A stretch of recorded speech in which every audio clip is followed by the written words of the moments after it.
नमस्कार विद्यार्थी मित्रांनो, अगदी वेगळ्या फॉर्मॅटमध्ये भेटतोय तुमच्यासोबत. थोडा माझा प्रयोग सुरू आहे. लेट्स सी कसं वर्क करेल.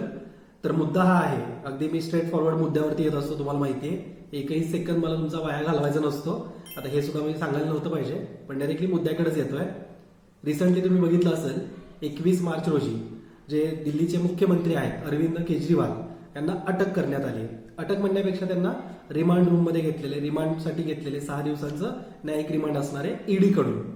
आता तुम्हाला प्रश्न पडला असेल की मुख्यमंत्री या पदावरती असताना असं अटक केलं जाऊ शकतं का?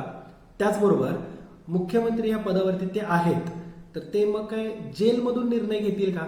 किंवा त्यांच्या मंत्रिमंडळाच्या ज्या बैठका होतील त्या काही जेलमधून चालतील का? हा प्रश्न पडला असेल ना.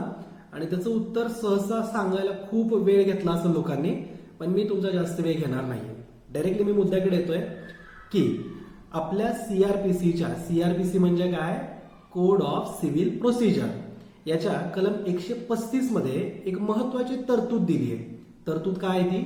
तर जे व्यक्ती हे असे पंतप्रधान, मुख्यमंत्री या पदावरती बसलेत किंवा लोकसभा, राज्यसभा, विधानसभा, विधान परिषदा यांच्यापैकी कुठल्याही एका सदस्य असतील, एका कुठल्या गृहाचं सदस्यत्व त्यांच्याकडे असेल, म्हणजे आमदार असतील किंवा खासदार असतील, मग त्यातूनच एक निवडला जातो तो म्हणजे मुख्यमंत्री, आणि त्याच्या म्हणजे खासदारांमधून निवडलं जातात ते म्हणजे पंतप्रधान.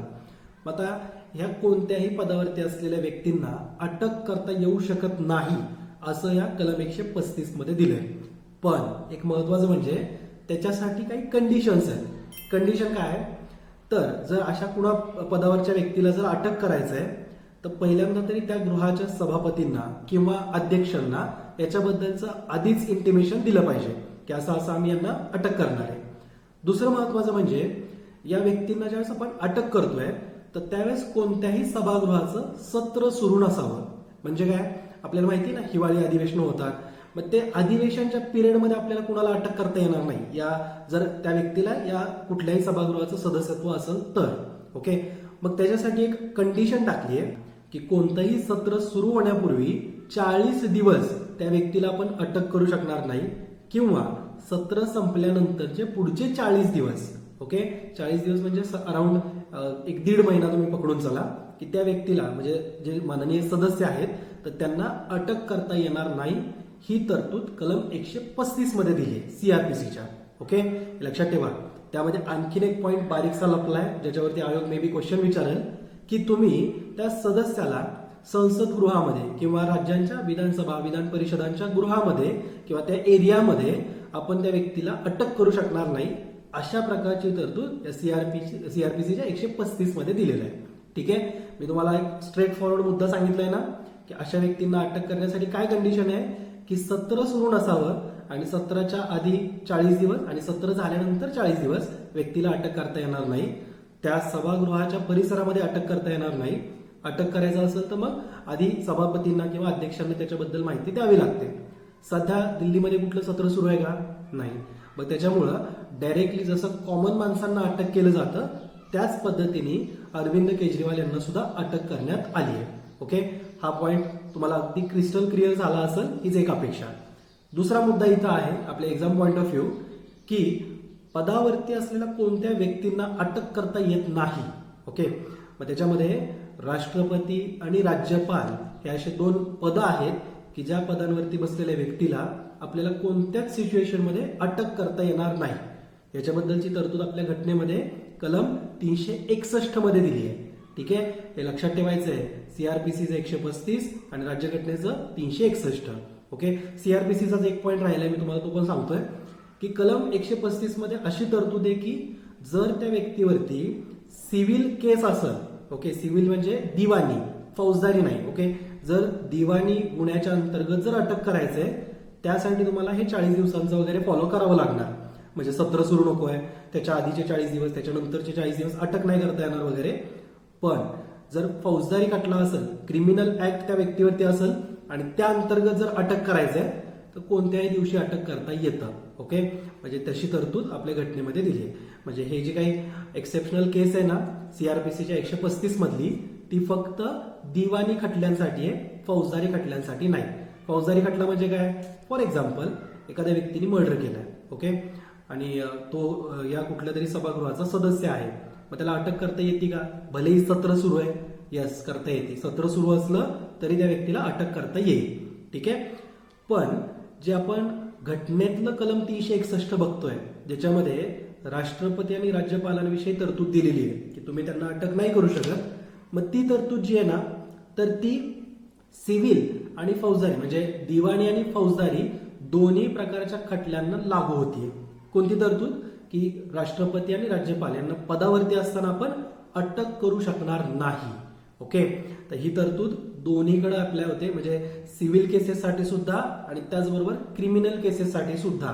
म्हणजे याचं एक्झाम्पल थोडंसं वाईट देतोय, पण ठीक आहे, लक्षात राहून जाईल तुमच्या. मग एखादा व्यक्ती आहे जे आपल्या देशाचे लेट्स से की राष्ट्रपती आहेत आपण म्हणू, आणि त्यांनी कुणाचा जर खून केला, मर्डर केला, मग फौजदारी खटला ना, पण ते त्या पदावरती आहे, त्यामुळे त्यांना अटक करता येणार नाही. ओके. त्यांना एक तर राजीनामा द्यावा लागेल, त्यानंतरच त्यांच्यावरती प्रोसिजर होतील. तसंच राज्यपालांच्या संदर्भात सुद्धा आहे, ज्यावेळेस ते पदाचा राजीनामा वगैरे देतील ना, मग या सगळ्या गोष्टी त्यांच्यावरती सुद्धा ऍप्लिकेबल असतील. ठीक आहे. आणि आणखीन एक महत्वाचा मुद्दा म्हणजे जर एखादा व्यक्ती, आता एक्झाम मध्ये तर आपल्याला काही सोपे सोपे क्वेश्चन नाही देणार ना, एक्झाम मध्ये थोडं गोल गोल करून विचारलं जातं. मग असा एक गोल प्रश्न विचारला आयोगाने की समजा एक पर्टिक्युलर राज्याचे एक मुख्यमंत्री आहेत आणि त्यांच्यावरती कारवाई करायची, त्यांना अटक करायचंय, पण आता ते म्हणजे मागं 4 वर्षांपूर्वी मुख्यमंत्री असताना त्यांनी काहीतरी गुन्हा केलाय, पण आता ते दुसऱ्या कुठल्या राज्याचे राज्यपाल आहेत, मग त्या व्यक्तीला अटक करता येईल का? असं जर आयोगाने क्वेश्चन विचारला तर काय सांगाल? तर नाही, ते राज्यपाल आहेत, त्या पदावरती आहेत, त्या पदाचा मान आहे, घटनेमध्ये त्यांना प्रोटेक्शन दिलेलं आहे, त्यामुळं भलेही आधी कितीही गुन्हे करून मग ते राज्यपाल बनले असतील तरी ते पदावरती जोपर्यंत आहेत तोपर्यंत अटक करता येणार नाही. ओके. त्याचं एक उदाहरण तुम्हाला आठवतंय का? थोडं माहिती आहे का? हिस्ट्रीचा अभ्यास केलाय का? राम मंदिरासंदर्भातचं येते, तर तुम्हाला माहिती असेल ते व्यक्ती असे कोण आहेत की मी ज्यांचं उदाहरणच दिलंय, तर तुम्ही कमेंट करून कळवा. बघूया तुम्हाला हिस्ट्री कितपत समजली आहे. ठीक आहे. तर हा मुद्दा जो सांगायचा होता स्ट्रेट फॉरवर्ड मी तुमच्यासोबत शेअर केलाय. अगदी याच्यासाठी 5-7 मिनिटच लावलेत आणि सगळा मुद्दा जो आपल्या एक्झामसाठी महत्वाचा आहे तो मी इथं कव्हर केलाय. असंच जर तुम्हाला एक्सपेक्ट असेल की मी तो अरविंद केजरीवाल यांचा पूर्णच खटला सांगावा किंवा त्यांचं काय भानगड झालीये, लिकर पॉलिसी काय आहे, तर प्लीज कमेंट करा. कारण ऑलरेडी 2-3 दिवस झालेत, तुम्ही सगळीकडे ते ऐकलं असेल, बघितलं असेल, त्याच्यामुळं जास्त डिटेलमध्ये मला वाटत नाही जाण्याची गरज आहे. बट स्टील जर तुम्हाला वाटत असेल मी सांगावं, तर मी अगदी त्याच्या डेट वाईज माझ्याकडे घटना आहेत, तर मी अगदी प्रॉपर त्यांचा इतिहास खोलू शकतो. ओके. म्हणजे अगदी नोव्हेंबर 2021 मध्ये लिकर पॉलिसी अनाऊन्स झाली, मग त्याच्यानंतर त्याच्यावरती आक्षेप घेणारे जे अधिकारी होते, मग त्याच्यानंतर राज्यपालांनी सीबीआय चौकशी कोणत्या डेटला सांगितली, त्यानंतर सीबीआय कडून खटला हा ईडीने कसा टेक ओव्हर केलाय, मग त्यांच्यावरती मनी लॉन्ड्रिंग ऍक्ट वगैरे लावून म्हणजे बाकी जे आम आदमी पार्टीचे इतर जे मंत्री आहेत त्यांना म्हणजे घेतले, जेलमध्ये आहेत, अटक केलेली त्यांना. त्याचबरोबर मग हे भानगड काय आहे, हे सध्या अरविंद केजरीवाल यांना किंग पिन म्हणलं जाते, कारण त्यांचीच सगळी ही योजना होती. आणि त्यातून अराउंड जे मी ईडीच्या ज्या काही नोंदी आहेत त्याच्यानुसार घटना सांगतोय, त्यानुसार 100 कोटींचा घोटाळा आहे, त्यापैकी 45 कोटी हे गोव्याच्या, पंजाबच्या नाही, गोव्याच्या इलेक्शनला वापरलेत असं ईडीने दिलंय. मग त्याच्यासाठी जे गोव्याचे आम आदमी पार्टीचे जे कॅन्डिडेट होते त्यांचं सुद्धा ऑलरेडी फाईल प्रॉपर ईडीने बनवली आहे. ओके. मग जर बघितलं तर ईडी सगळे डॉट कनेक्ट करत गेलेला आहे. मग त्याच्यामध्ये मग जी साऊथ ग्रुपवाली कंपनी आहे, मग त्यांच्यामध्ये जे उद्योजक होते, मग कुणी कुणी पॉलिसी बनवायसाठी सपोर्ट केला होता, मग कोणत्या पद्धतीने ती पॉलिसी बनली आहे की रात्री 3 वाजेपर्यंत लिकरचे शॉप ओपन राहतील, त्याच्यानंतर होम डिलिव्हरी दारूची होणार दिल्लीमध्ये, त्याचबरोबर जे बेकायदेशीर दुकानं आहेत इतर म्हणजे त्यांना उद्योजकांना कॉम्पिटिशन नसावं म्हणून ती सगळी बंद कशी करायची, हे सगळं त्या पॉलिसीमध्ये होतं. म्हणजे वरवरतून बघितलं तर पॉलिसी एकदम बेस्ट आहे असं वाटेल, पण त्याच्यातून ऑफकोर्स राज्याला नुकसान होणार होता आणि पॉलिसी बनवतानाचा उद्देश पण काही व्यवस्थित नव्हताच. ठीक आहे. आता हे सगळं ज्यावेळेस हे मी जे सांगतोय हे ईडीच सांगतोय. ओके. ज्यावेळेस प्रूव्ह होतील त्यानंतर आणखीन क्लॅरिटी येत राहील. ठीक आहे. पण सध्या अरविंद केजरीवाल आणि त्याच्यासोबतचे इतर जे आहेत तर त्या सगळ्या मंत्र्यांना काही जामीन मिळायची शक्यता कमी आहे. आणि फक्त एक जे मधले जे बिचोली म्हणतात ना, जे दलाल होते, त्यांना फक्त हेल्थ इश्यूमुळं सध्या कोर्टाने त्यांना बेल दिलेली आहे. ठीक आहे. पण ते सुद्धा जास्त काळासाठी नसेल. तर बरंचसं आहे त्याची हिस्ट्री, जर तुम्हाला अपेक्षित असेल मी सांगावं तर अगदी व्यवस्थित सांगेल. ऑलमोस्ट मी सगळी हिस्ट्री सांगितलीच आहे, पॉलिसीविषयी पण सांगितले, तर याच्यात तुम्ही जास्त घुसू नका, तुमचा वेळ उगाच वाया जाईल. तर जो मुद्दा आपल्या एक्झामसाठी महत्वाचा आहे की मुख्यमंत्री या पदावरती असताना अटक होती का? होती. सामान्य माणसासारखीच ती प्रोसेस आहे, फक्त एक कंडिशन आहे ना, सत्र चालू नसावं. कारण सत्रा दरम्यान जर अटक करणार असेल तर त्या रिलेटेड म्हणजे इम्पॅक्ट पडेल ना काही गोष्टींवरती. कारण सत्र चालू असताना काहीतरी विधेयक पारित होतात, काहीतरी कायदे फॉर्म होतात, रूल्स बनतात. मग जर अटक करणारे हे जर असेल तर तो व्यक्ती फ्रीली काम नाही करू शकणार. त्याच्यामुळं या जो कूल ऑफ पिरियड म्हणतात त्याला, सत्र सुरू झाल्यानंतर 40 दिवस आणि आधीचे 40 दिवस याच्यामध्ये अटक करता येणार नाही. आणि मग कोणत्या कलमांतर्गत? कलम 135 सीआरपीसीचा आणि कलम 361 पण मी सांगितलंय राष्ट्रपती आणि राज्यपालांसाठी. ओके, आय होप हा सगळा मुद्दा क्लिअर झाला असेल. आता तुम्हाला वाटेल की आणखीन एक मुद्दा राहिला आहे की त्यांना जेलमधून करता येतं का सगळं मंत्रिमंडळाच्या चर्चा वगैरे, मिटिंग्स जेलमधून चालतील का? तर त्याच्याबद्दल आपल्याकडं घटनेमध्ये काही क्लॅरिटी नाहीये. म्हणजे समजा आता उद्या तुम्ही अधिकारी होणार, ओके, तुमच्यावरती एखादा काही गुन्हा दाखल आहे आणि कुठल्या तरी केसमध्ये तुम्हाला अटक झाली, डायरेक्ट इमिजिएट सस्पेंड. ओके, म्हणजे तुम्ही अटक झाला आहात तरी सुद्धा सस्पेंड होता, तुम्हाला काम नाही करता येणार.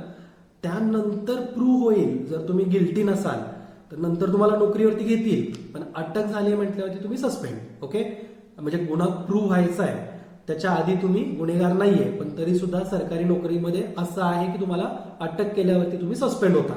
पण हे जे राजकारणी आहेत किंवा जे वेगवेगळ्या गृहांचे जे सदस्य आहेत, मग यांना असं काही कुठली कंडिशन आपल्या घटनेमध्ये नाहीये. ओके, त्याच्याबद्दल सर्वोच्च न्यायालयाचे माजी न्यायमूर्ती जे आहेत त्यांनीच एक विधान दिले, तेच मी तुम्हाला सांगतोय. त्यांनी असंच म्हटलंय की दिल्ली हे तर राज्य नाहीये, केंद्रशासित प्रदेश आहे, तर तिथं जरी मुख्यमंत्र्यांनी राजीनामा नाही दिला तरी सुद्धा राष्ट्रपती राजवट जी आहे ती लागू करता येईलच. ओके, म्हणजे असं त्यांनी ऑलरेडी सांगितलंय. तर बघूयात आता पुढे काय काय होणार आहे. पण ज्या काही एक्झाम पॉईंट ऑफ व्ह्यू महत्वाच्या ज्या गोष्टी आहेत ना, तर त्या तुम्ही लक्षात ठेवायलाच पाहिजेत. आणि असा एखादा हॉट टॉपिक आला की आपण ते ग्रास्प केलं पाहिजे की मला एक्झामसाठी याच्यातून काय काय मिळणार आहे. ओके, ते डेटचं कॅल्क्युलेशन वगैरे करत बसू नका. बरेचसे जण ना असं ते कंबाईन एक्झाम बद्दल बोलतायत की कंबाईन एक्झाम 16 जूनला कशी होईल, युपीएससीची एक्झाम आहे त्या दिवशी. हो, युपीएससीने पोस्टपोन केली आहे. कंबाईनची डेट अजून तरी वेबसाईटवर तीच दिसतीये ना, काय माहिती सेम डेला झाली तर. आणि असं आधी पण झालेलं आहे, वेगवेगळे एक्झाम सेम डेला होतात. तर ते शार्लॉक होम्स बनवू नका उगाच. इथं तुम्हाला तलाठी एक्झाम नाही निघणार, जे कंबाईन विषयी बोलतायत अशा कमेंट्स वगैरे, तलाठी एक्झाम नाही निघत, युपीएससीचं काय टेन्शन घेऊन बसलाय. ओके, तर जर तुम्ही ठरवा आता युपीएससी द्यायची आहे का संयुक्त गटबची एक्झाम देत आहे. बट ठीक आहे, पोस्टपोन होण्याची शक्यता आहे, त्याच्याविषयी आता जास्त तुम्ही काही अभ्यास करत बसू नका त्या गोष्टींचा. डायरेक्टली मुद्द्याकडे राहत जा आणि असेच युट्यूब चॅनल फॉलो करा ज्याच्यावरतून तुम्हाला तुमचा वेळ वाचल, तुम्हाला अभ्यासाला जास्त प्रवृत्त करतील. स्वतः अभ्यास घेतीलच, पण तुमचं असं उगाच 1-1.5 तास टाइमपास केलाय, लाईव्ह घेतायत, हाय हॅलो सुरू आहे, अशा भानगडींपासून लांब राहा. आता मी तर एक शपथच घेतली आहे म्हणा की प्रत्येक व्हिडिओमध्ये मी हे लाईव्ह लेक्चर विषयी जागृती निर्माण करण्याचा प्रयत्न करणारच आहे. एवढ्या सगळ्या बडबडमध्ये आपलं राहून गेलं ना की मुख्यमंत्री हे मंत्रिमंडळ हा जेलमधून चालवतील का, तर मिटिंग जेलमध्ये होणार की नाही याचा निर्णय सर्वोच्च न्यायालय घेतं. आपल्या घटनेमध्ये छान तरतूद आहे बघा, सर्वोच्च न्यायालय ही कायद्याची व्याख्या करणारी संस्था आहे. म्हणजे काय, ज्या गोष्टी घटनेमध्ये स्पष्ट दिसत नाहीत तर त्या स्पष्ट दाखवायचं किंवा त्याचा अर्थ लावण्याचं काम ही सर्वोच्च न्यायालय करत असते. त्यामुळे इन केस जर मंत्रिमंडळ हे जेलमध्ये वगैरे झालं, मग त्याच्याविषयी जर कोणी याचिका दाखल केली किंवा सुप्रीम कोर्ट सुद्धा सुमोटो ऍक्शन पण घेतं, तर ते त्यावेळेस समजणार आहे आपल्याला की मंत्रिमंडळाचं हे जे काही चर्चा आहेत, मिटिंग्स आहेत, हे जेलमधून चालू शकतात का, हे हिस्टॉरिकल असणार आहे. ओके, आणि जर तशी एखादी मिटिंग झाली आणि सर्वोच्च न्यायालयाने झापलं तर ते सुद्धा हिस्टॉरिकल असेल. ओके, हे आत्ता जी घडती कम्प्लीट हिस्ट्री आहे. कारण अरविंद केजरीवाल हे पहिले मुख्यमंत्री आहेत जे मुख्यमंत्री पदावरती खुर्चीवरती असताना जेलमध्ये गेले. बऱ्याचशा ठिकाणी तुम्हाला वाटत असेल की जयललिता पण गेल्या असतील, नाही, राजीनामा दिला होता. ओके, त्याचबरोबर लालू प्रसाद यादव त्यांनी सुद्धा राजीनामा दिला होता. चारा घोटाळा ज्यावेळेस झाला ना, त्यांनी त्यांच्या वाईफला मुख्यमंत्री बनवलं होतं आणि मग जेलमध्ये गेले.